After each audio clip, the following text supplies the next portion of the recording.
Почитувани, судот не сме да има двојни аршини. Правдата мора да биде еднаква за сите. Политиката не сме да се меша во работата на судиите. Вчера одново започна судењето за случајот Монструм, во кој на најбрутален начин кај Смилковското езеро беа ликвидирани 4 млади момчиња и 1 возрастен човек. Јавното обвинителство не се откажа од обвинителниот акт и кривичното дело тероризам, кој што согласно доказите им се става на товар на обвинетите. Тие понатаму се гонат за тероризам, но органите на прогонот во овој случај не гледаат проблем во фактот што лице кои се обвинети за тероризам се бранат од слобода.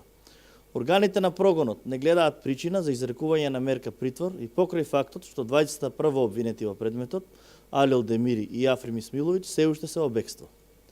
Обвинетите за грозоморното убиство кај Смилковското езеро имаат целосната доверба на судот дека нема да избегаат, да го повторат делото или да влијат на каков било начин.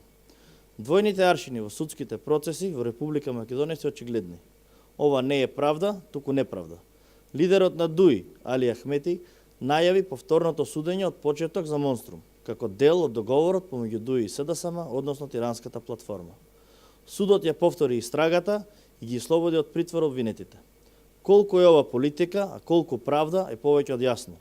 Членот 98 од Уставот на Република Македонија јасно вели: судската власт ја вршат судовите. Судовите се самостојни и независни. Судовите судат врз основа на Уставот и законите и меѓународните договори ратификувани во согласност со Уставот. Во овој случај прекршен е член 98 од Уставот на Република Македонија.